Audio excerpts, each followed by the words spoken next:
Hi, everybody. Welcome to the end of January / February edition of the Wellness Policy. My name is Wai Ting, here for the first time in 2025 with my very good friends Neal Flanagan and Jordan Goodman. How are you guys doing? Yeah, hello. Gonna talk Ooh, about love. yeah. Um, this is the start of the fifth year of this show. Who would have thought? Oh, is that right? Wow. Wow, Yeah, 5 years. I know. I feel like 5 months in, Way, you were ready to jump off ship, but Then here we I came are. along. And then Neil saved the whole thing. Yeah, you have breathed new life into this. I'm shocked at that. I can't believe it's been 5 years. Yeah. Well, thank you to all who pay attention to this show, especially the ones that contribute to the show and call in on the back half, or at least last month, most of the show were open calls. Yeah, I kind of feel like Way, what we intended to make this show even 5 years ago, it's kind of happened. Yeah, Well, what did we intend? What did you intend? I think my intention was to have certainly novel conversations in a pro wrestling community, and keyword community, not making it a back and forth just between you and I, or even a three-way with Neil, but having an open forum to chat with whomever would be interested here. Sure. Well, this is certainly one of those topics in one of those episodes. So if you're in the chat room, if you're watching us live, I'm going to drop in the call-in link. We will be taking your calls at some point later on in this particular podcast. Neal Flanagan, how have you been? How's your 2025 been so far? It's been up and down way, to be honest. I'll not get into the full story, but there was a storm that hit. All of Ireland was under a red alert. Parts of Scotland and north of England. Storm Éowyn. And for Lord of the Rings geeks out there, yes, it was named after the character Éowyn in the Lord of the Rings books and the movie. I don't know why. I think they asked the public for suggestions for named storms. We go through the alphabet, so it was obviously the fifth storm of this year. Most of them are pretty weak and don't do much damage, but this was a red one. And a tree fell on my car and on my mother's car and clipped the top of my house. So dealing with a bit of insurance, sort of, what's the word? Administration, I guess, at the moment. But we're fine, and that's the main thing. Yeah. Neil has shown us photos, and it's a miracle that your mother's house was not damaged, but your car, unfortunately, did not come unscathed. These are just, I mean, I guess like tall winds and just like this sort of shit could happen honestly anywhere, but you never think it could really happen to you. So I'm sorry to hear that. I'm kind of more stuck on like the public. Like, what is this? Almost like a public polling, like a contest. Name this awful storm. Name this terrible, like, natural disaster. My understanding is the what they call the Met Office, the Meteorological Office in the UK, the Met Office in Ireland, and I think in Holland. There's at least 3 or 4 countries get together and compile this alphabetical list. So we get some strange, Dutch or Irish names in the mix as well. But I think, yes, they opened it for public submissions, and that's where Éowyn came from, because people assumed that's an Irish word, and then it was like people who had read the books or seen the movies remembered the character from Lord of the Rings. Interesting. Speaking of names, I just got back from a week in Walt Disney World in Orlando, and I'm wearing this Rainforest Cafe hat. This is the only bucket hat I think I've ever owned. I hope it looks as lame as intended. And in most of these gift shops, there's like what we call tchotchkes, the keychains, snow globes, but with people's names on them. And as I was going through and looking for the Jordans or looking for the Neils, because of course I'm always thinking of the two of you, I was wondering, Way, what's it like to assume that your name will never be included? What's it like? I've never it's not really bothered me ever. Like I never intended on buying one of those things, Mm. and therefore I just know not to expect to see my name there. I've never desired it. I've never really even cared to feel enough to feel left out. Mm. I'm I'm in fact maybe a little grateful that I don't even have to suffer that temptation of That's a good perspective. I now regret complaining and arguing with customer service on your behalf. oh, you did. Okay. Yeah, Yeah, I even yeah. went to the China Pavilion in Epcot and couldn't find your name there. Sorry, did that sound weird for you, Yeah, Neil? you What got a the bit hell was that? robotic there. You turned into Darth Vader or something. You turned into Iowan. And now you're on mute. Yeah. You turned into your own Lord of the Rings characters. Fuck. That was really freaky. I unplugged my USB mic. This happened with Braden and Davey a month ago. You I think sound that fine right now, Jordan. okay. Yeah. I Yeah. think this might be done. This Rode NT USB served me well for the past 7 or so years, but fuck that microphone. We could have continued with you speaking in that voice for a Valentine's Day episode, but anyway, it's Some okay. people are going to be into it. This actually sounds just as good, whatever you're using right now. So let's stick with this. Slight tangent. Neil is always spelt with an I on those things, and so even as a kid, I would refuse to like countenance that because like it's not my name. Well, how did your parents arrive on Neal? I think it's an Irish variant. I mean, there are Neils with an A around. I think there's a couple of UFC fighters I can think of, although it's and it's often a surname. But I don't know. It's my folks just wanted something different. I was nearly Niall. Niall? Yeah. Niles, like like the Fraser's brother. Like you kind of have that vibe. It's spelled Niall, and it's an Irish name. So I don't know how common it is, and I think maybe that's why they just sort of stuck with Neil. Yeah, I don't know if they're selling that at Disney. Well, thank you, Jordan. Thank you for arguing on my behalf. At someday maybe you'll find that. I'll find it somewhere, and I hope you buy it for me. Yeah. We're here to talk about a very special day in the calendar year. We're often on these shows thinking about, well, what can we talk about? What is like, what's topical? What's everybody thinking about? And we are, as we record this in January 30th, 2 weeks away from Valentine's Day. A very, very special day for everybody, whether or not you have something to celebrate. I think just simply the sort of forced occasion to have to think about love and relationships is has an interesting effect, I think, on almost everybody. And we're here to talk about three different perspectives, or at least the perspectives of people in three different parts of their lives who might have something to contribute to a discussion. Of course, we want to open it up to all of you guys listening right now. But Valentine's Day, both of you. Jordan, you recently got married last year. To your a ring. to somebody who you've been seeing for 5 years. Is that right? It's like 4 years we've been together. Well, less than this podcast. Well, we just started the 5th year of this show. Oh, yeah, and I met Lily only a few months before we started the wellness policy. Gotcha. So yeah, we're 4 years plus at this point. Okay. Yeah. Well, I'm sure I'm curious to hear from you maybe what the first year of marriage has been like so far.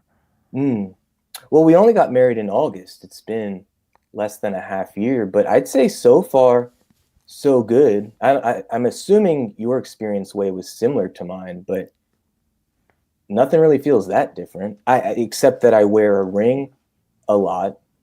I've never worn a ring in my life, just like I've never worn a bucket hat. But we've already been living together. Like it's she didn't take my last name. Perhaps I don't know. There's a gendered and never mind. How does that make? Are you okay with that? I don't care. Why would I care?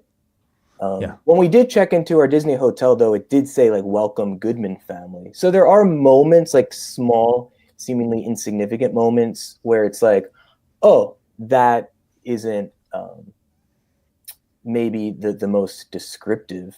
But at the same time, I don't think she would mind being referred to as like Ms. Goodman or something like that. I think for both of us, it doesn't really matter to us. Yeah. What matters is that like we've made some sort of formal commitment to like a life partnership, and that's it. Like I think it's kind of presumptuous and slash fucked up to just assume that a woman culturally should change their name and go through the process of like every document, an account, legal or otherwise. Like it sounds like a pain in the ass that you might have to spend a few weeks on trying to follow up on. I don't think I'd want to do that. I wonder if there are any guys out there who have legally changed their name to their wife's maiden name, if you know Probably. what I mean. Of course. Bound to be. Well, yeah. Well, if they had a really sucky surname to begin with, yeah, that would be a good option. I mean, like her and I could meet in the middle and both change our last names to like a Good Girl or Bad Man or something like that. But Neal, like as a gay man, how do you think that might play out if you were to someday get married? I'm thinking that quite a lot of people I know, whether it's famous people I actually know, double barrel be the way they go. We're adjusting some experiencing some funky audio here. Let's try that one more time, Neal. I was just saying that I think among some famous people I know who are TV presenters or whatever, and a couple of married couples I know who are both guys, double-barreled surnames seem to be the way that they go. But then I guess who comes first? You know, there's a pretty famous DJ, radio DJ, and TV presenter called Ryland Clark, and he's now Ryland Clark Neal since he married his partner. And maybe they just went alphabetical. I think it is Neal. Yeah. Okay. So yeah, my wife didn't take my last name either, and I don't even think that's very common in like Chinese cultures. And nor would I want her to. I wouldn't want that responsibility. Like I don't want you to change like who your identity. You know, why? Just because like we got married. That's really like I don't want that responsibility. You know. What if she wanted to? I mean, then sure, she could change her last name to whatever she wanted to. She can change her last name to like, I don't know, like Stoudemire. Like if she wanted to, it doesn't matter. But I wouldn't force it, and I don't have that expectation.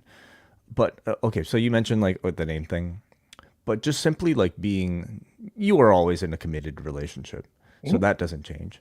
But what was sort of the feeling of like being locked in for you? Like there must have been some shift between dating to like being in this like fully committed thing that has essentially kind of like put you into the place of your relationship that you're at right now. What was that turning point more so for you? I think maybe me proposing marriage and her accepting felt like a more palpable adjustment or shift than the actual marriage ceremony itself, because it's not like I was planning to propose marriage and then like say psych or anything. But even still, even in like I only proposed marriage because one, I trusted that she was interested in that, but also because it felt natural for me to propose that. And I certainly in prior experiences, relationships, and so on in my life when I was younger, I think there was a fear of commitment, not just in romantic relationships, but even I was never really an employee until my early 30s with the wrestling company. So there was this sense of committing to a romantic relationship or a job, where I think in my experience, that was equated to somehow losing a sense of freedom, losing a sense of my own perspective or voice. And in large part, that was based on who I was choosing to commit to, more so than anything. I've evolved parts of these aspects of myself, and thus attracted someone like my current wife, where proposing the commitment of marriage, if anything, it feels like there's more freedom in the commitment, as opposed to prior fears of somehow I'd be losing a sense of myself in committing to a lifelong partnership. So I guess to be more direct in answering the question, like the reason why I proposed the commitment was because it felt natural. And in making the commitment, it didn't feel that different relative to when her and I were just dating. Mm. You found yourself in a relationship where you could still feel like you could be yourself and continue to evolve as yourself. Totally. I can express myself in the ways that feel true to me, and not just like in her presence, but like her family's presence and her family's willingness or interest in accepting me as I am. But I think in large part, it's not like I was putting on a front when meeting her or her family to try to impress them or anything. No, I think at that point in my life, I was comfortable enough to be like, this is who I am, take it or leave it. And if you leave it, like, okay, that's fine. Like, I'm good either way. So there was nothing really to change or to hide necessarily. And I think in large part that just came with, perhaps meeting her in my 30s and not when I was 17 years old. And, from 17 on, or even your 20s, we're still in large part figuring out who are we and how do we want to present to the world.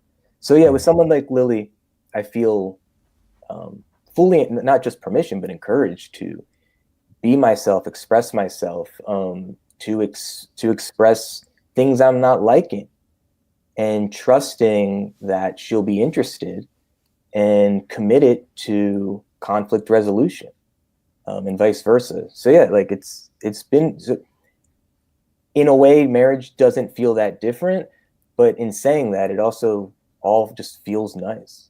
Mm-hmm.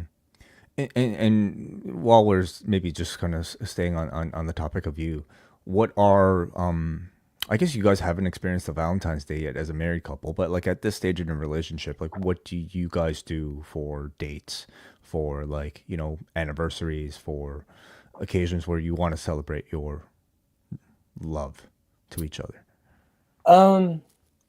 It's a good question. Her and I aren't overly sentimental. When I was much younger, I've been in a relationship where there was an expectation of like every month to acknowledge, like, and it's like, what the fuck? Like, not interested. What does that mean? Acknowledge how? Oh, whatever, like the month anniversary was of meeting or dating or whatever. Yes, to me, it God bless, but it felt kind of juvenile. Yeah, I think honestly, I don't know. I don't remember prior Valentine's Days, what has happened. My best guess is that at a minimum, I acknowledge it and put some sense of acknowledgement of, hey, I love you, care about you. Maybe with a slightly more intentionality because of it's February 14th versus any other day of the year. But yeah, her and I aren't like overly sentimental with things like that. And I'll just speak for myself personally, especially ones that are like culturally created, like a Valentine's Day. Like, let me ask, is the concept of Valentine's Day within marketing and maybe restaurant specials and stuff like that, is it very much a thing both in your guys' countries? Yes. Yeah.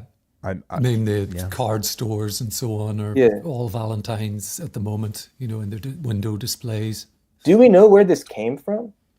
Well, it is Saint Valentine's Day, so in the sort of Orthodox or Catholic Church, they have these saints' days. Mm. The day after Christmas Day is Saint Stephen's Day and things like that. So it's a pretty old date in the calendar, but I think the modernization of it and he's the patron saint of love. So I think Look at you, Neil, the token Christian of the Wellness Pod.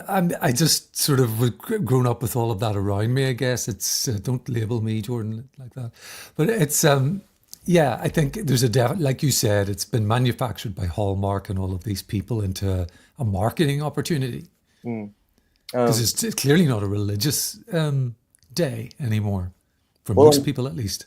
On February 14th of this year, we'll be visiting her parents in Annapolis, Maryland, watching, I think, the final.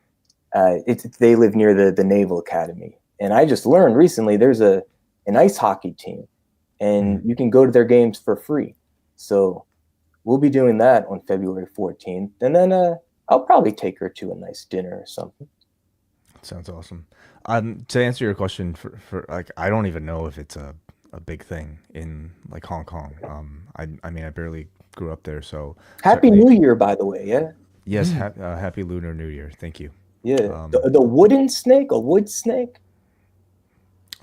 I just know it as a snake. I don't know. Yeah. Yeah, I don't but know in if it my was a wooden 30 snake. seconds of research, apparently there's different elements that correlate to the animal, and this is the year of the wooden snake. I don't even know what a wooden snake is. Like a snake made out of wood, or is it a type? Well, of I snake? don't think you guys are that literal about it, but kind of like Pokemon. Like there's their fire Pokemon, water Pokemon, and I don't even think there's such like. There's no animal called a wooden snake. Mm. So I don't know what you're getting that from. All right. Well, forgive my media consumption. Right. I know I'm an ox, if that means anything. It's Okay. hot. I do find it, I know this is off topic, but like how everyone born in an entire calendar year Yeah. share the same Zodiac. attributes. Yeah. No, that it's. I mean, feels- well, how do you feel about horoscopes or astrology in yeah, general? it's, You know, it's like all bollocks. Yeah. I mean, I don't know. Like I feel like it's there. The fact that it's lasted this long, whatever. I feel I don't want to even speak out of turn. Like some people, I think have a real belief in it, and I maybe there's something to it. That's maybe as much as I could say about that, but not enough for me to speak like I'm an expert in. So wait, Typical Pisces. wait. On February 14th, will you feel any sense of cultural expectation to do anything different? Cultural expectation being Yeah, like the the- Canadian like culture. Yeah, the culture acknowledges, hey, Yes. it's Valentine's Day. Yes, the answer is absolutely yes. And for us, I think there's some expectation, like from both of us, like I wouldn't want the day to just pass without us even acknowledging that the date's there. I also think, like, especially in my position right now, having like being married is one thing, but the real turning point for me is having a child. Or maybe for the better part of your relationship, again, whether or not you're married, you're focused on the other person. Your relationship and your family is you and that other person. When you're introducing a child into your life, the relationship just mostly tends to be you with the child and your wife with the child, and sometimes you with your wife. I mean, that's ideally, it would be equal for everyone, but it's a lot tougher, especially like when they're younger, and the demands and the attention for the child is so much greater than the attention that you can put on each other. So there are times right now, like a Valentine's Day, where I actually appreciate having like the societal pressure to focus on each other and maybe take my partner out for like a dinner or a lunch, because we usually don't make enough time to do that. So that's probably where I'm coming at maybe even this episode from my perspective right now is just as somebody like, who's a relatively new parent, and again, just kind of like sensing we're placing a lot of time and attention in our relationships with our children, but not as much on us. So much of, I think, our bond now is just talking about our kid and everything to do with him. I think so much of like our admiration for each other is what what we see the other person do for our child. And it's in many ways it kind of feels natural. Like in many ways it feels like, for us at least, that was a major part of the reason why we got together and got married. So everything is just going as planned, but it is like a noticeable difference. And I at least also realize that, eventually kid's going to grow up and move out, and we're still going to be together, hopefully. So I also see the importance of continuing to cultivate and put time and attention to that relationship. It just takes a bit more effort, I have to say, than maybe it did in the past when it just came pretty naturally. So besides maybe having a meal with just the two of you, are Mhm. there things like, how do you two connect in ways that maybe help to um, activate more of the, not necessarily just the romantic connection, but just the partnership that the two of you share, outside of more of the parental roles? Yeah, yeah. Um, I think it usually takes place through talking. And it's not like we necessarily sit down and just like talk about ourselves, but usually the conversations arise, like, I hate to admit, as a result of like things that might be bothering one of us. And that in turn, like, through maybe the process of like solving our issues, we maybe just enter into a space where we're feeling more comfortable just to kind of engage with that sort of discussion. And often, most of the time, like, it results in like a pretty positive, result. Otherwise, like, I could be really sappy with like cards. So like I'll do like handwritten cards for certain occasions, like birthdays and anniversaries and things like that. I'm a lot more sentimental than she is. Like, I tend to think she just like she gets she thinks it's all way too cheesy, but like Does I mean, she that could be cheesy. appreciate your sentimentality? Yes, I would say so. I think so. Yeah. But yeah, I don't know. We all just kind of like show our have our own love languages, and I think right now what I sense she appreciates more is like with my contributions into the family, into just the whole house, basically. Mm. So you're saying that one of the ways in which you maybe more naturally communicate sincerity is through the written word. So I would say that, but also in just like maybe saying the last sentence I spoke. I mean, I tend to think we both of us more so communicated just by helping each other out Mm. with things around the house. Like I don't know, offering to take over a shift, or offering to let the other person nap, offering to give rides, or just like clean up around the house and allow the other person rest. That tends to be, I think, what we might most appreciate about each other these days. And I also realize like all that'll change. Once kids become a lot more self-sufficient, we'll maybe look towards other ways to maybe fulfill that. But for now, that's sort of what maybe is appreciated from us. I feel like this is And a Sorry, Neil. I feel like this is a cliche that I think I've just picked up through movies or TV shows. But will you and Pauline ever be like at a meal or wherever, just chatting, and say, "Okay, we're not going to talk about Oscar"? I think we try, and it's really tough, honestly. Like, it's it's hard to find ourselves back. You know what I mean? Like, that can be a challenge. It has been a bit of a challenge in Is that recent years. necessarily a bad thing, though? Like I don't always see it as a bad thing, Yeah. Jordan, at least not for now, because again, I realize like this portion of our lives, is going to be fleeting and it's not going to be forever. But I do think it is important to remember who we are, to hold on to a piece of ourselves, and to hold on to like the part of the relationship that we had before, a child entered the picture.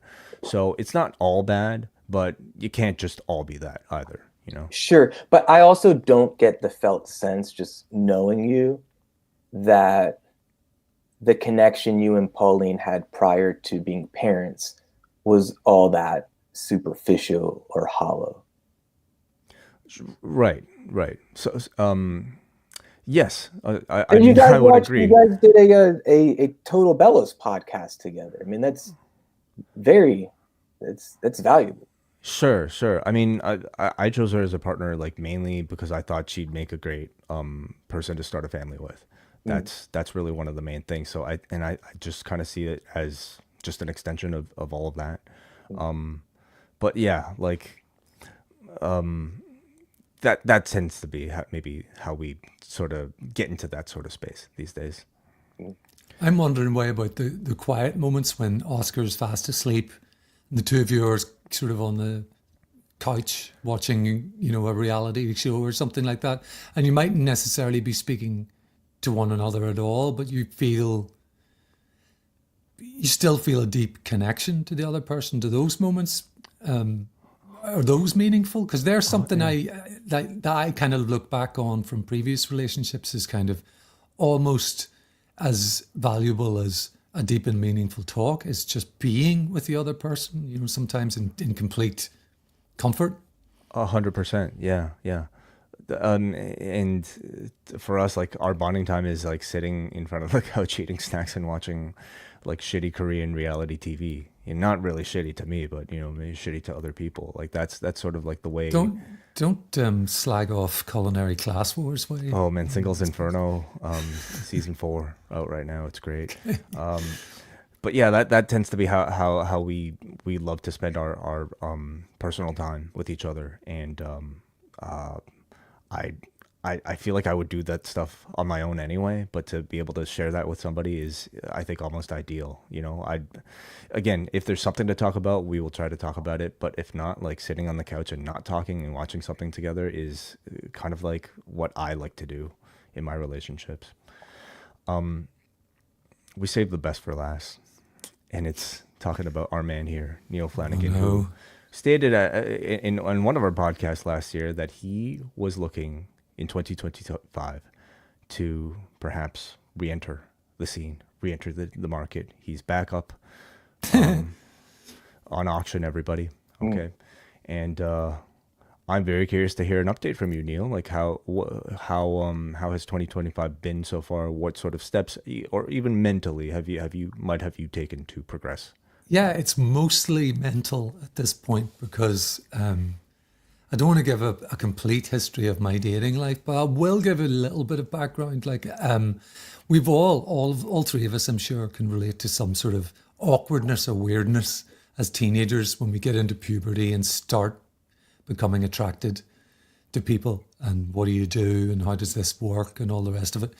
And I should guess what I would add into the mix that's just complicating factor is like, there's a tug within me that's, okay, the expectation is for me to have a girlfriend, but that doesn't sort of feel natural or right to me. So, those teenage years were weird and kind of, I did have some girlfriends and it was always a bit of a disaster.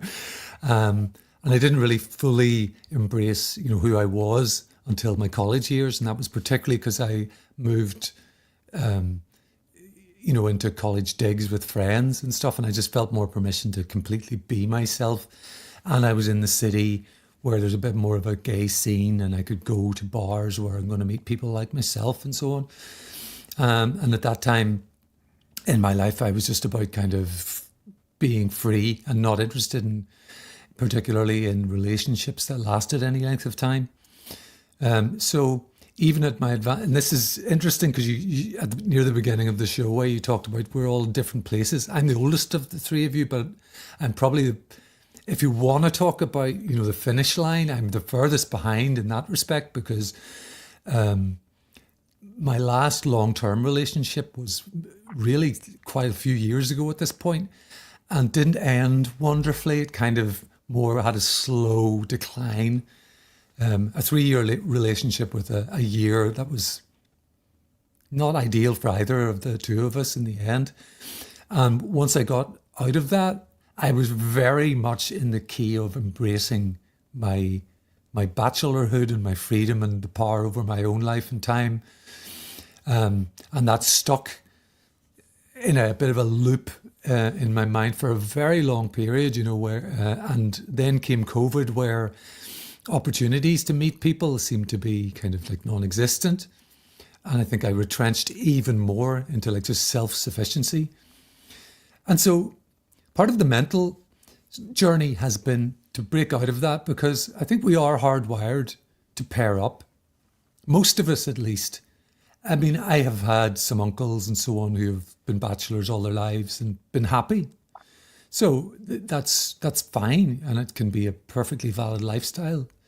But I feel like I owe it to myself to give it another go, and that involves re-entering the dating scene, which is different these days from when I was last doing it. When I was last doing it, it was the physical meeting of somebody in a bar for the most part, or through work colleagues, or through a friend of a friend.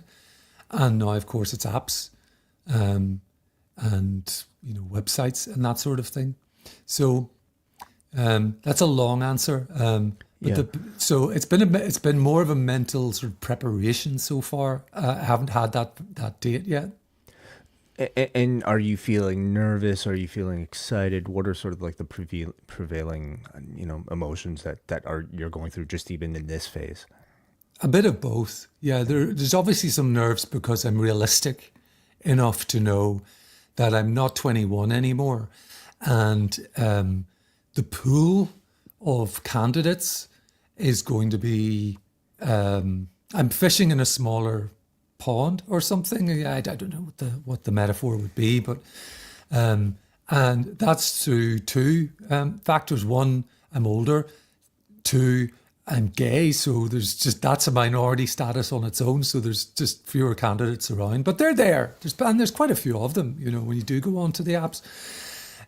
So there's a bit of nerves there in the knowledge that there's going to be some duds, as it were. I'll be a dud to some people, of course. I'm not being arrogant here in any sense, either. So it's that's where the nerves come in. Is kind of there's going to be some dates that don't pan out.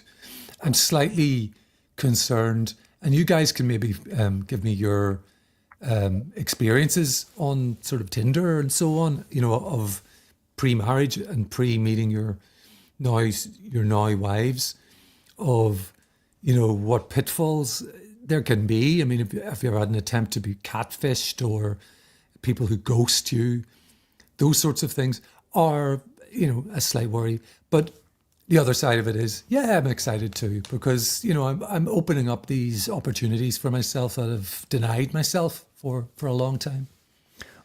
I'm excited for you. I'm excited to hear like what it's like for you, because you're asking me for advice. Like for me, I just passed like 10 years with my partner, actually. And so I haven't really been on those apps in 10 years, and I can only imagine what the advancements have been in not just even social etiquette, but bots and like, I don't know, all sorts of like AI technologies affecting and screwing things up. So I don't know.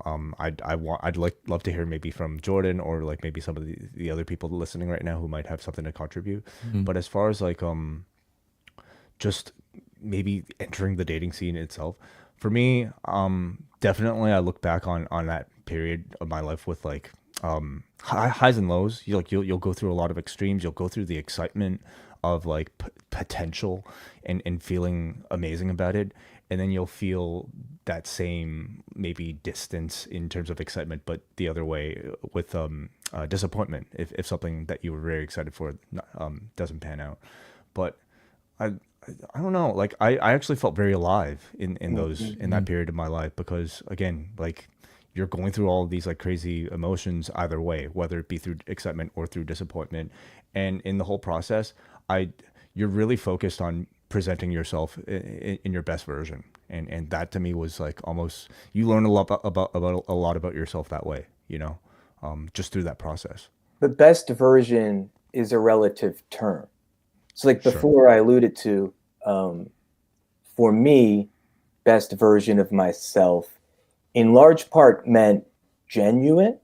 Mm. Where now, of course, I am not going to go on a first date wearing a fucking Rainforest Cafe bucket hat. And maybe I would have. But I guess my point is that I would put in more effort to present myself, certainly physically, like make sure I'm clean shaven in a certain way, um, what I'm wearing, making sure like I'm well washed, um, relative to just any Wednesday in my life if I had no social plans outside of the home. So, of course, in that sense, presenting a best version of ourselves, but Mm. not to the degree that we're going to embellish stories that we tell ourselves or act uh, toward the person in a way that maybe even 5 years later we wouldn't, Mm. just because we're trying to impress a date. Yeah. And that certainly was an intentional approach I took. Again, not just um, engaging uh, with who's now my wife, but in meeting her family for the first time. Um, of course, like with more comfortability, I may feel more rope to, maybe say things that might feel more taboo, depending on who you're talking about. Um, but also, like, part of my shtick is that I like crossing the line of social comfortability with people. Um, I can't see you going on a date with anybody unless you were entering that territory in your chats beforehand. Like I feel like you'd filter people who wouldn't understand your sense of humor out pretty quickly. sure, but there's degrees to it too. So there's a difference between like cracking a joke and talking about something as specific as like masturbation.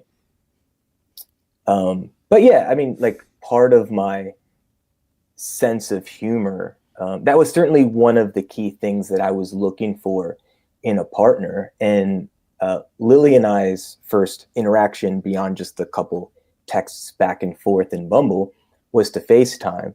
And mind you, this was like summer 2020, so um, COVID lockdown type um, conditions in my country.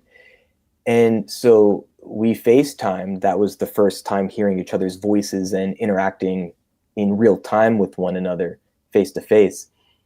And I mean, very within maybe the first minute, there there was a sense of like playfulness and humor and feeling a compatibility in that. Mm-hmm.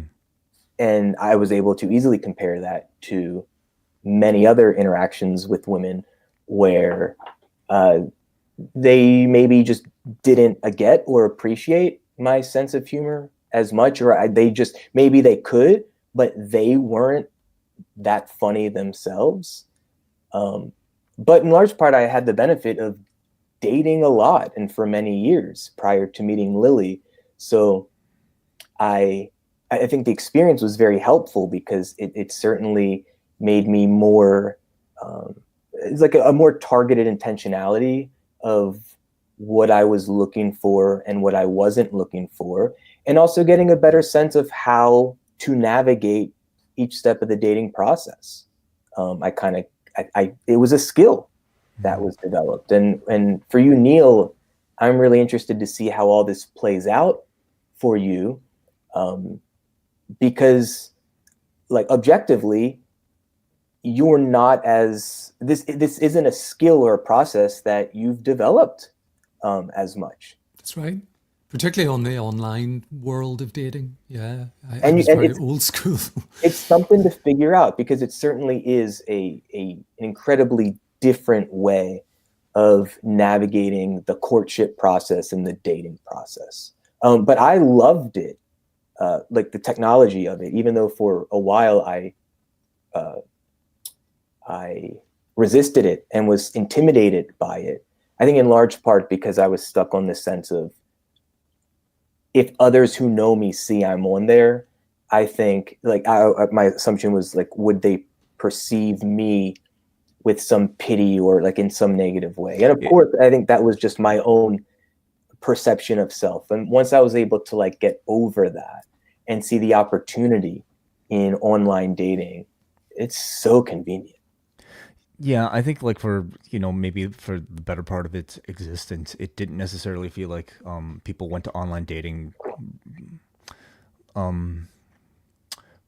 because they wanted to.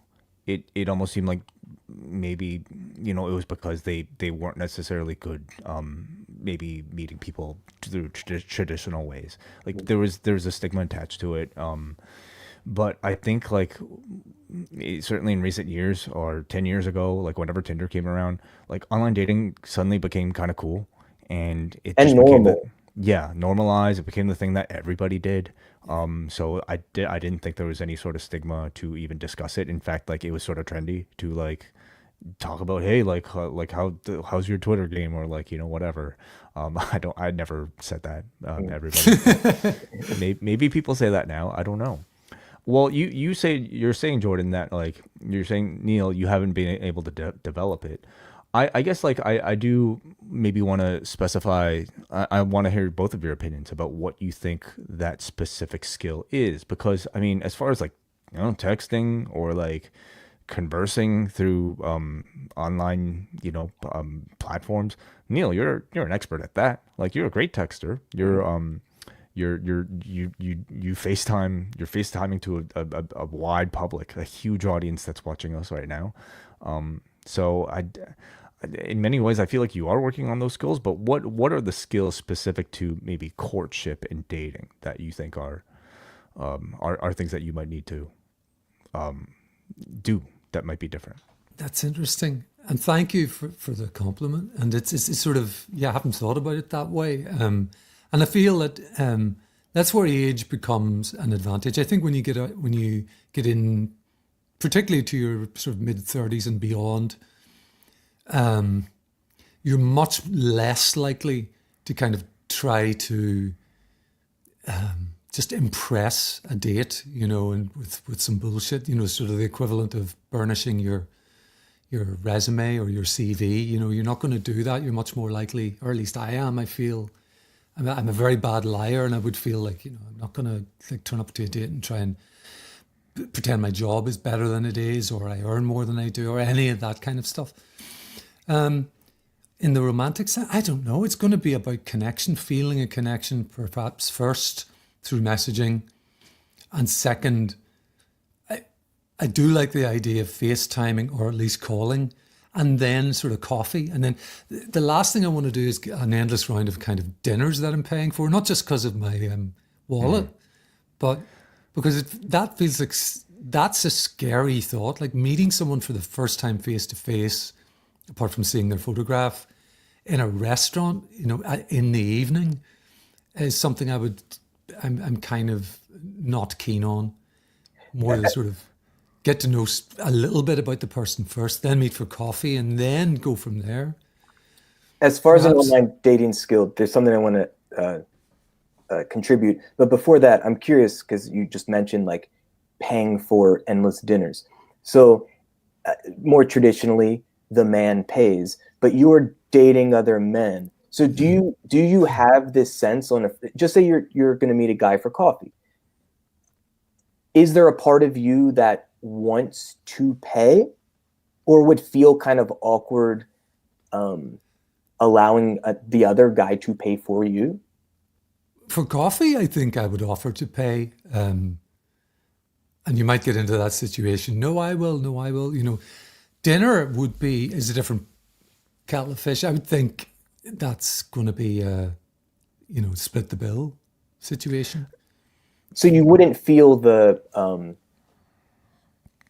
pressure, let's say, to at least offer to pay for the meal. I don't think so. I don't think in that sense there's a mirroring of a gender role where like I'm the man and What the about other guy is the sort of not, is what about not. opening the door for someone? Would it be more so like whoever is closest to the door that's just nice to open, or as a man, quote unquote, would you want to be the one? Like again, for me as a man dating a woman, even if she's closer to the door, I might take the few extra steps quicker as we approach so I could open the door for her. No, I wouldn't do that. And these are, I guess, like there's some subtle and some not so subtle differences in the sort of dating we're talking about. But yeah, opening the door for another guy. Like, I mean, if Yeah. I'm there before, I'm not gonna let the door shut in their face. But no, I wouldn't feel any kind of societal pressure, Yeah. to like be the guy, because we're talking about two guys. Yeah, it's just I'm No, genuinely I get the fascinated interest. to me Yeah. because It you're seems much more relaxing actually, and it seems like well, obviously we're just speaking of equality at that point, and yeah, they're interesting questions. we have Yeah. Gordon Brown in the YouTube comments, and he's kind of mirroring something I wanted to mention as far as like a quote unquote online dating skill. One of the things that Gordon's contributed, saying that he has a rule before any first date, that they would chat on the phone, and at the one time that he didn't do that, she didn't turn up. So I suppose just ghosted the date.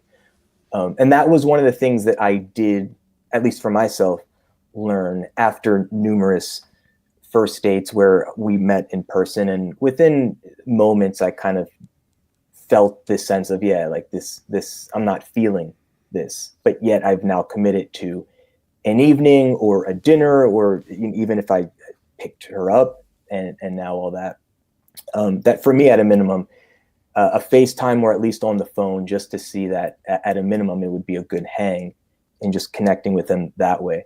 But as far as a skill, Neal, like I learned, this is more so for dating apps where the connection is starting text based, and I have the benefit of, as a therapist, working with mostly men and some, in their 20s, so they're actively dating, and for some of them this becomes an issue for them, a skill that needs to be developed of how do you go from the initial texting on the app to then facilitate the next step, which might be let's FaceTime, or just let me take you out in person.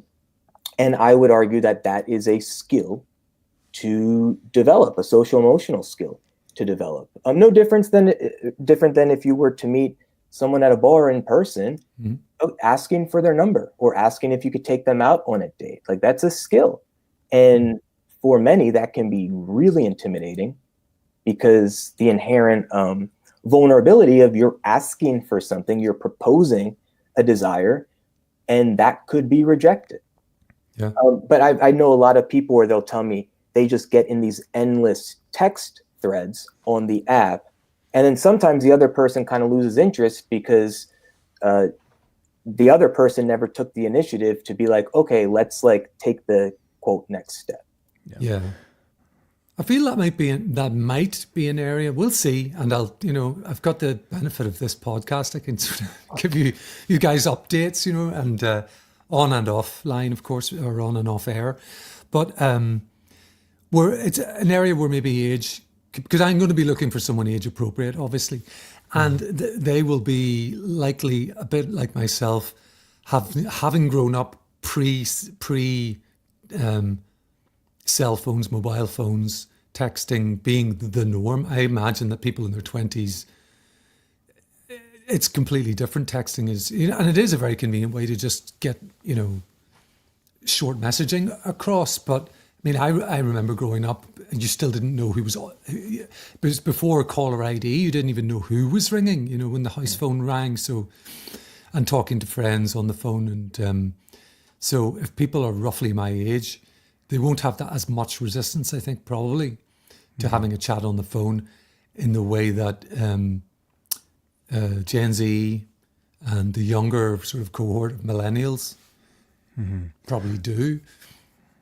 Yeah, maybe just in speaking about like some of those like endless text loops, I definitely think like if your intent is to like eventually meet up with a person and to try to build something out of this, like spark or whatever, one of you has to push forward, and I think that needs to be made clear at some point in your conversation that you're not just looking for friendship, you're looking for like something deeper than that, and I feel like that's where flirtation comes in, or at least like whatever your version of flirtation might be, whatever might be comfortable for the other person, what that version.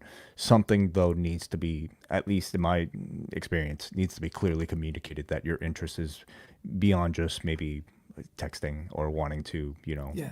have have a text buddy. And yeah, maybe that takes time, that takes experience too, to figure out the sensitivity. Sure. Because I've got plenty of those already, maybe too many, and it's kind of like, yeah, I don't want to get into endless feeling that I'm Not a bad thing to responsibility. have. It starts with that. Like you want to be able Yeah. to like feel like you this person is a friend that you want to spend time with. But I guess whether or not it can be deeper than that, that's something you want to find out too, right? Yeah, and I guess there's this possibility of making new friends through this process as well, which isn't Yes. always a good thing. So there's that. Yeah. At this point, I would love to hear from some of you guys, whether if you're listening to us live or want to call in or just want to leave a message in the chat. So Gordon Brown has some contributions here. We invite anybody to just type a text message or possibly call in. The link to call in is in the chat room. I'm going to drop it in again right now. But we have one person that's been waiting around here. Post Wrestling's Jack Wannen. Welcome, Jack. Hello, hello. Happy New Year. Happy Lunar New Year. Happy New Year, Jack. I'm a year of the snake, and a friend told me that this year is going to be one for financial adversity. So Oh, no. apparently, I don't know. I kind of brought the mood down, but apparently that's what I'm going to be dealing with this year. Oh goodness, I'm sorry to hear that. I feel like we're all year of the snake people. That's at true. Some point. That's true. I hope for your sake maybe that the horoscopes are wrong. I do too. Yeah, I'm just gonna pretend I never was told that. Like, just gonna go against it. Don't make any silly bets or don't buy any meme stock. I will not be doing that. No, no crypto, no none of that. No, Okay. no gambling. No NFTs, Jack. They lasted about a month, I think, that whole fad. Yeah, if anyone messages me and says, they might be back on the rise, I'm gonna block that number. Listen, I have a hot take. Yes. I think Please.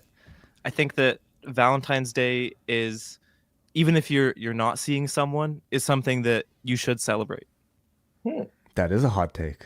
Explain. Because I think that love in general is about loving yourself, about loving someone else, and I think that no matter what your situation is, it should be treated as a day of doing something that, whether it's reciprocating love with someone else or just treating yourself because you love yourself, as a way to sort of celebrate it.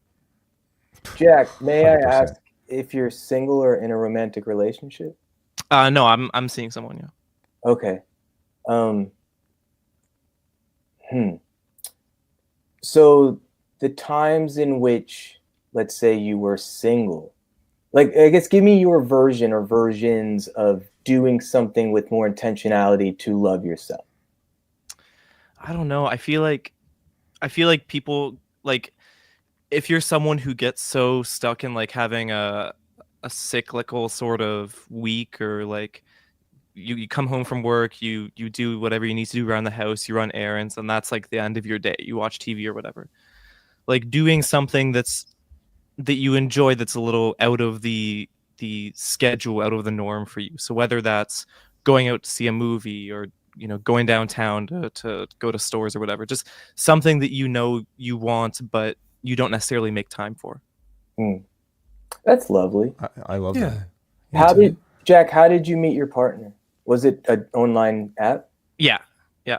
Okay. What can you just kind of give us a sense of your approach to dating that way?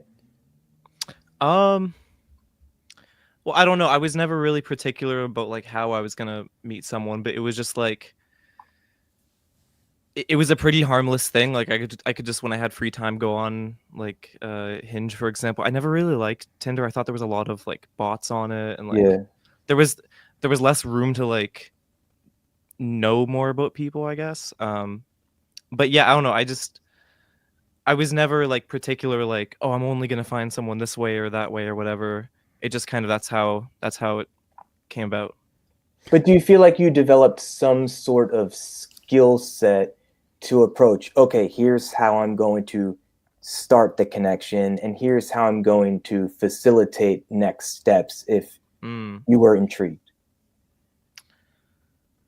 To be honest, no. And what I thought was interesting is when you guys were talking about like rules, like having to do a call first before like a date or anything. Like I never really had any of that in place, and that's something I've wondered. Like if I were to go back to when I was single, like go back in that time, would things be different if I had set those rules? Would it be harder or something like that? And I've wondered about that. Well, did you have the experience of committing to a first date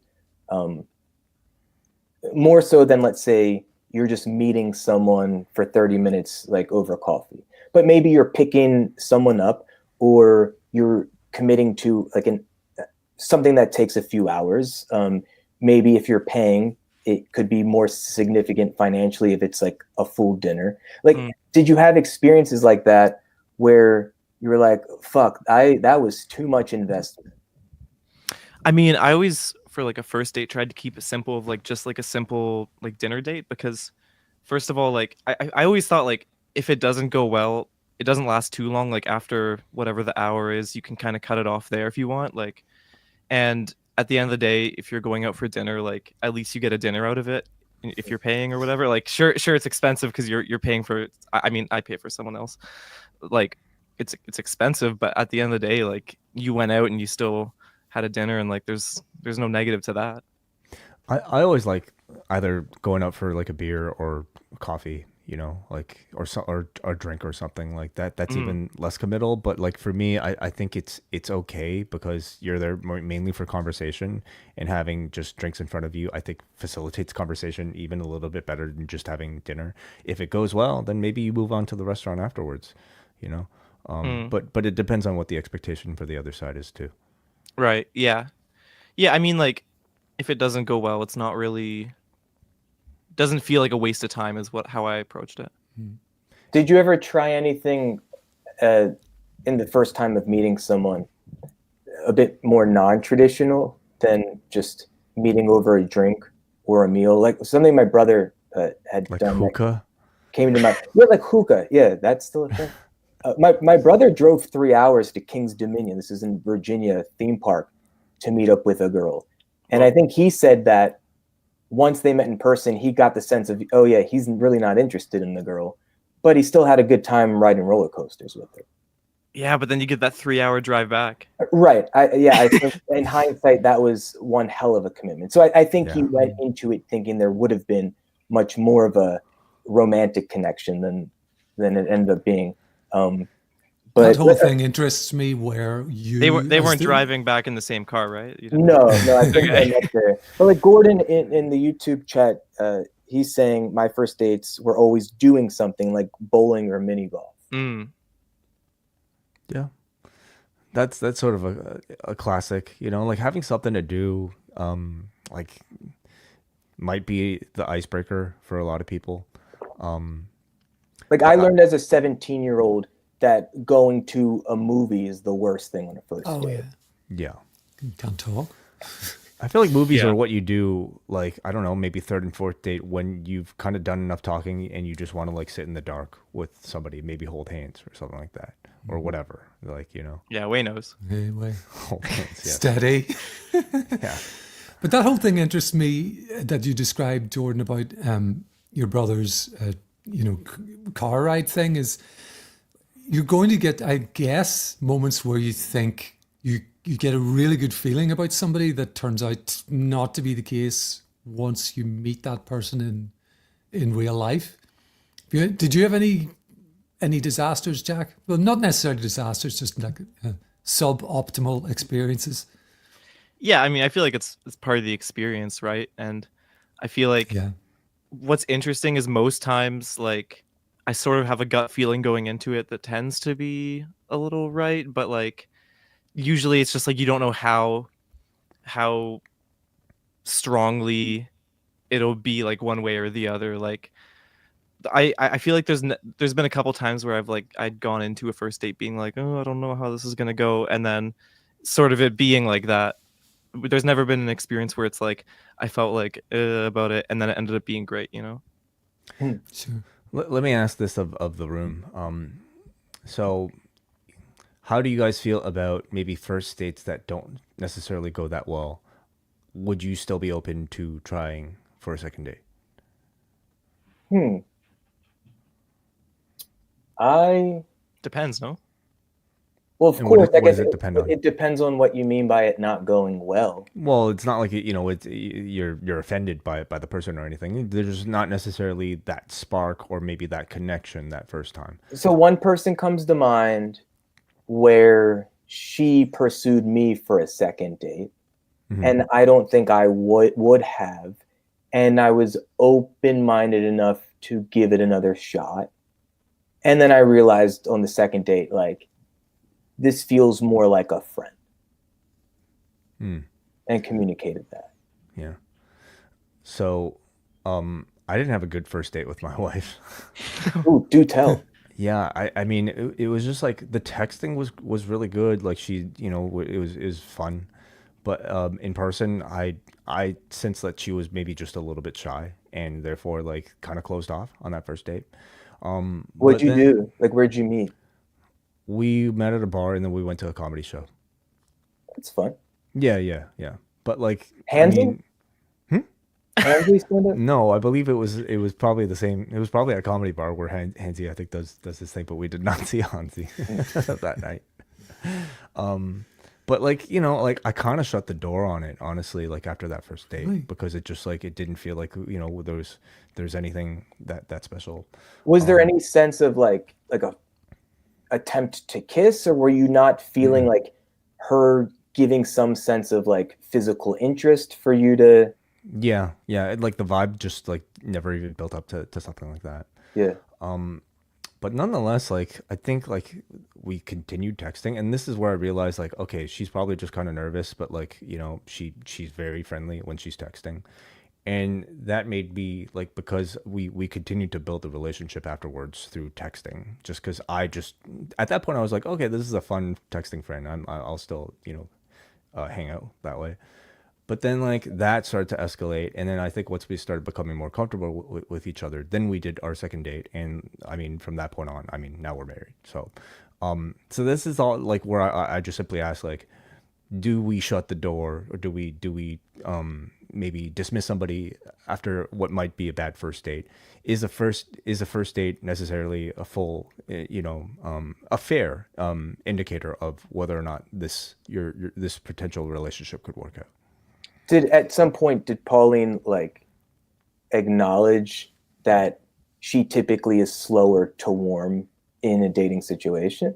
Yeah. I mean, and obviously, in knowing her, I mean, I could understand. Like, I don't think she had done any sort of online dating before that, Yeah. or really any sort of like, yeah, anyway, anything like that before that. And let's be real, she was going on a first date with like local royalty.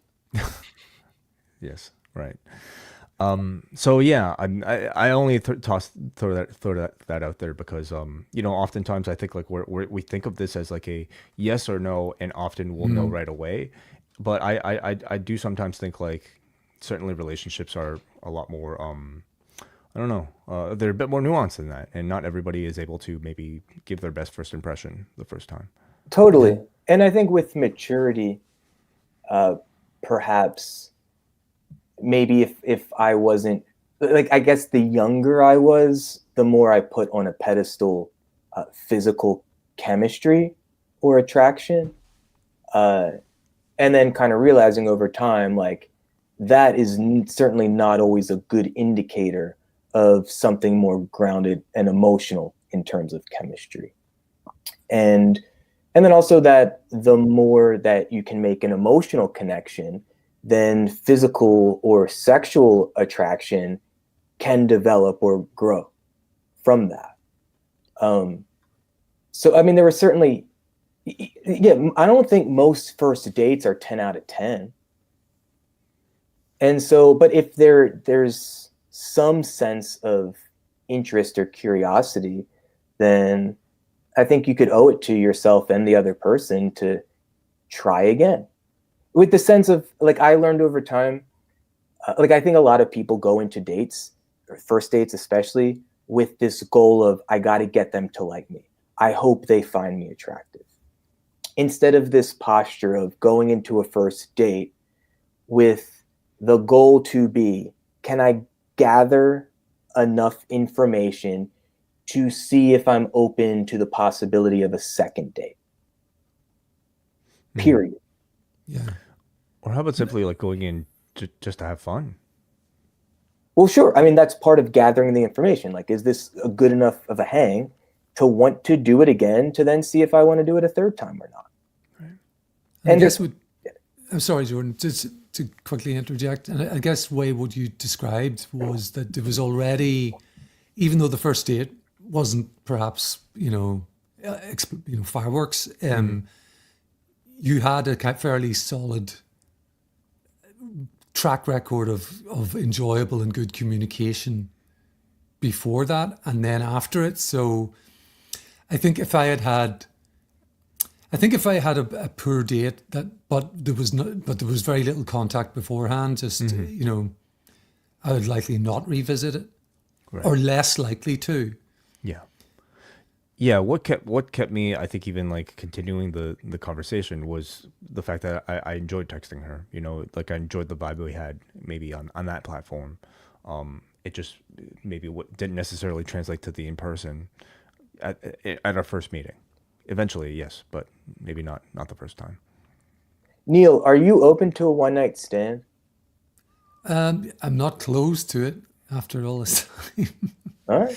And I'll be real with you, Jordan. Like when I got to university and had sort of the freedom to like be myself in that way for pretty much the first time, whereas at school I was sort of, thinking, right, I've got trying to fit the mold and try and have a girlfriend and stuff.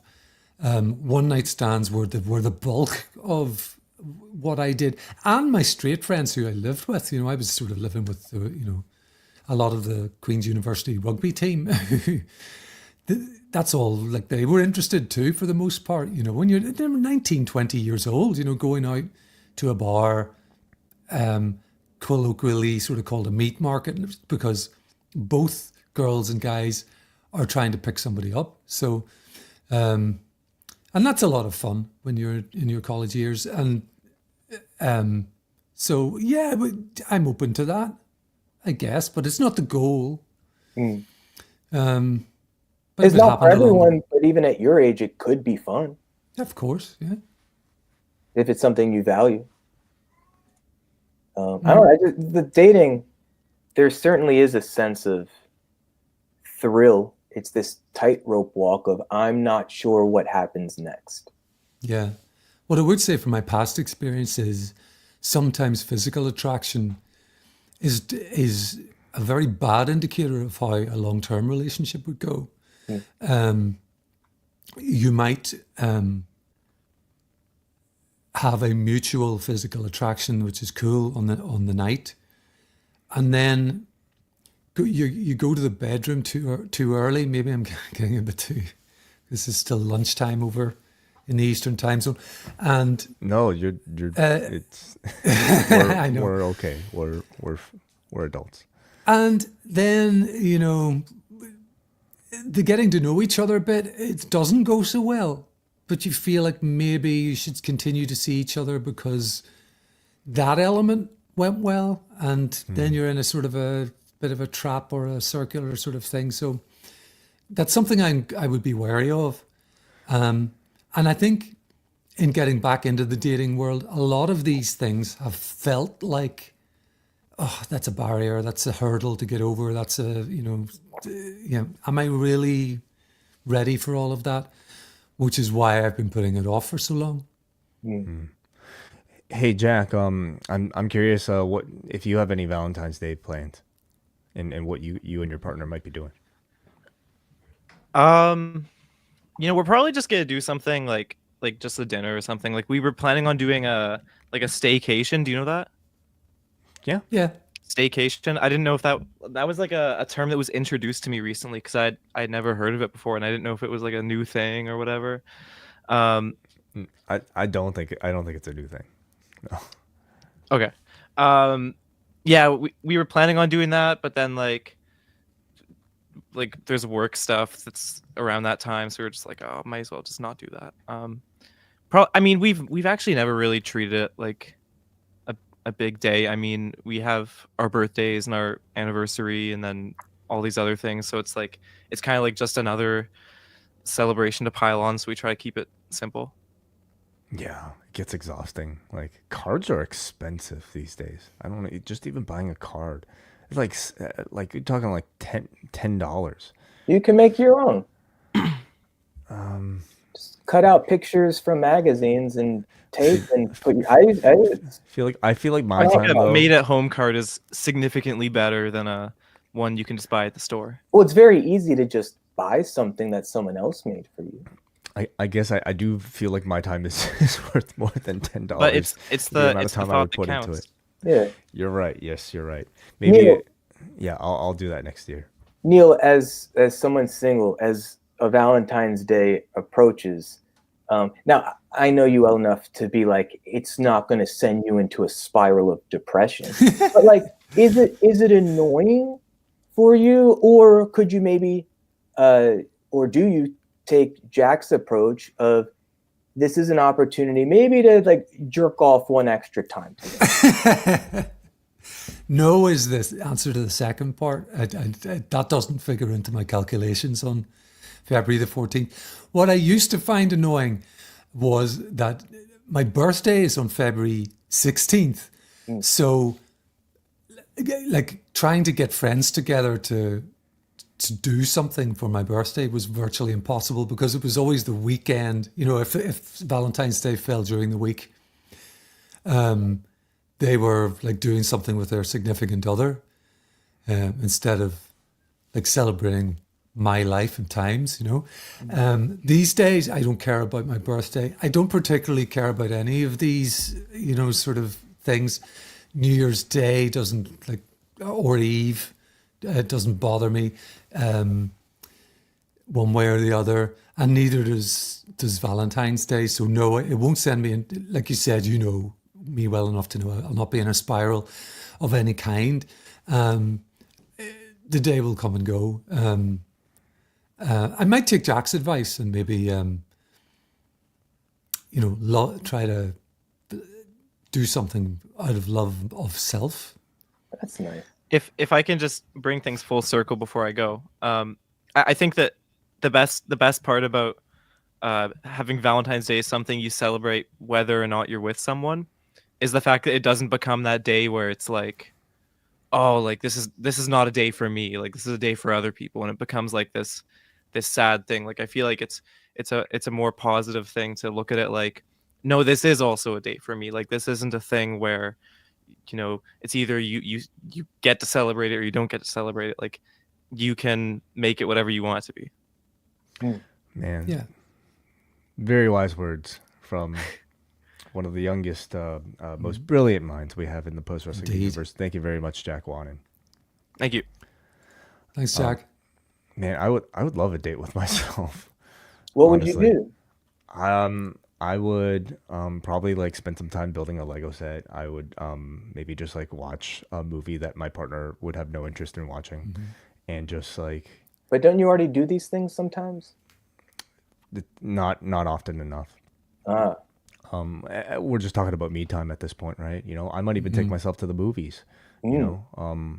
so yeah, like it could be tough to find those moments. So that sounds great, actually. Yeah, I suppose this the strive is for balance in all of these things because what you just described is what I do every day. I watch what I want. I don't have to compromise with anybody about whether what movies or I can watch or whatever. But I'm a little tired of that. I was all about it, to be honest, after my last sort of relationship ended. I really took that sort of freedom and independence by the horns and thought, this is great. But got, like I said in the beginning, I don't want to repeat myself too much. I feel probably a bit entrenched in that mindset where not willing to sort of give up for the greater good of a relationship. Yeah, I appreciate you maybe like being so honest about just your desires and putting that out there into the world. I think that's like already a major step, and probably challenging for a lot of people to do. If you don't mind me asking, like what's the next step like in your little journey, Um, it's I'm still at the point of sort of, and I mean, and Jordan has pointed this out to me off the air that putting together a profile and a few pictures that aren't disastrous is easy. I'm still thinking about my profile and I'm still thinking about which app is best. I did join Grinder for a bit and it became very clear very fast that it's a hookup app. The vast majority of people on there, that they just want a one night stand. So I got off it pretty quickly. So it's sort of trying to find what's best. And I've found a podcast, and wouldn't you know it, Way they're Canadians that host this thing, that give lots of advice for sort of gay men, and that's been a bit enlightening because it's really, I've never been a scene guy. This is where you're getting into sort of the unpicking of like a gay society. The people who are in a scene, people who are a bit more perhaps stereotypical, like they watch TV shows like Absolutely Fabulous on a loop, and they're a little more, dare I say it, effeminate than I am. They're not into sports at all, that kind of a thing. That's never been part of the appeal, or that kind of subset, I guess, of gay life has never been appealing to me. So, I'm under no illusions too that it will be tricky because, meeting the right person can be. But I also think I look around me at my friends. I look around me at the wider group of like local friends and worldwide friends that I have now. This network of close friendships that I have with people who live across the ocean, and I can see for myself that it works. It may not be an instant, unless I'm very lucky, it may not be an instant thing, but it works for most people. And, even a lot of my married friends met online.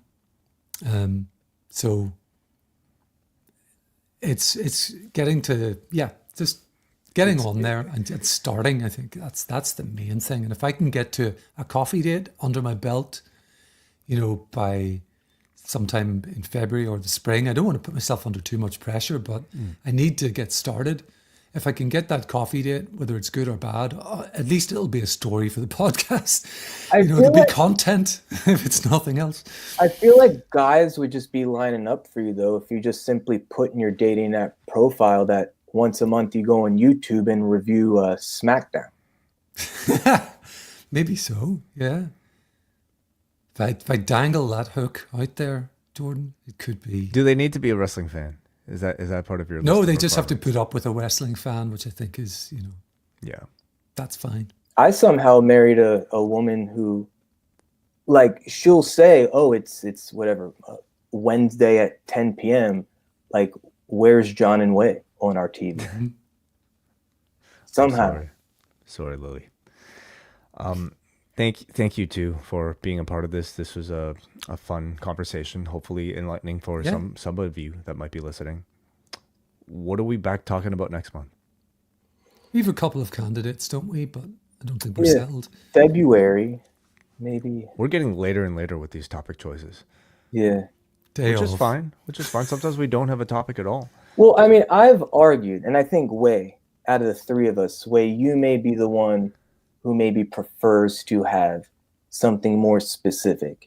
And maybe it's just to have a title of the show and an image, or maybe just it helps you feel more comfortable going in knowing there's some North Star of conversation. But I would argue that I don't think it's so much about the topic. It's more so the spirit of the types of conversations that we have on the wellness policy. Like it's not just being lazy last month, but we're like, all right, open calls. And many people say that's the best show that we do when there is nothing decided in advance. So I'm not arguing to never have intentionality. But I think the wellness policy in and of itself is something unique and interesting and of value to contribute to pro wrestling culture. Maybe we just try that next month, or just do another one. Like maybe more often than not, we just kind of go in with an open mind, turn the mics on, and whatever the topic is becomes the show. Cool. Jack Jam has suggested an analysis of my coffee date. I don't want to commit to having had the coffee date by that point. So if I have, then certainly that'll be part of the conversation. Yeah. But yeah, I think we always learn something about each other and the audience and people who call in, no matter what the topic is. And I really enjoy that. Like today, we learned that Wai is a hopeless sentimental. Now, who would, with his cards and his love language. In contrast to my spouse, who really is not much of that at all. So yeah.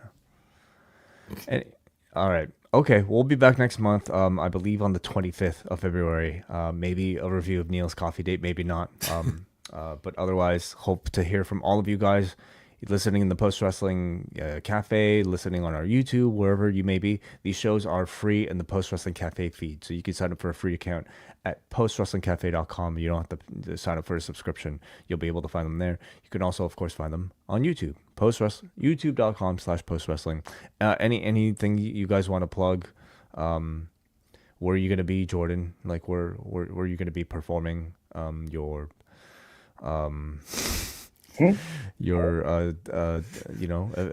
whatever your drumming? What?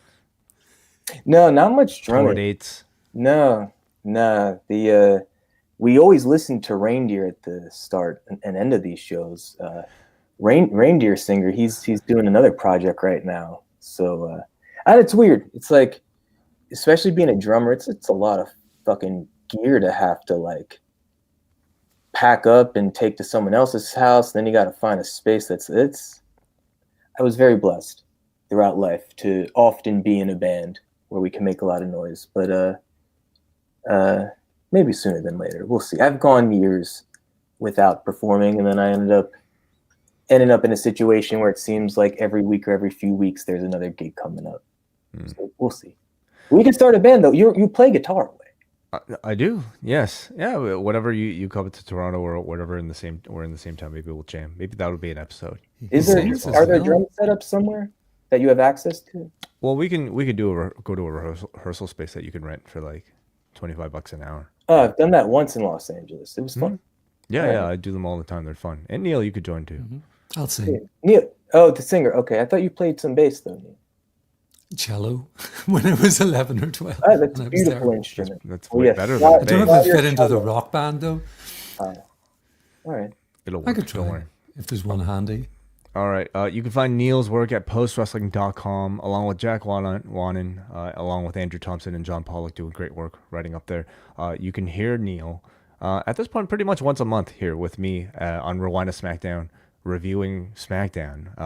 Will we get a coffee date update on our next edition of Rewind to SmackDown? Likely not, but nonetheless, we're very, very multi-dimensional people. Okay, we review right. each other's lives. We could talk about this. We could talk about 3 hour Smackdowns, which are their own wild adventure.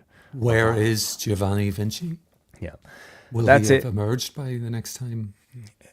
Last thing here, join our Discord, postwrestling.com/Discord. Join us in the Wellness Policy channel, and let us know what you thought of this episode. Till then, take care. Bye bye.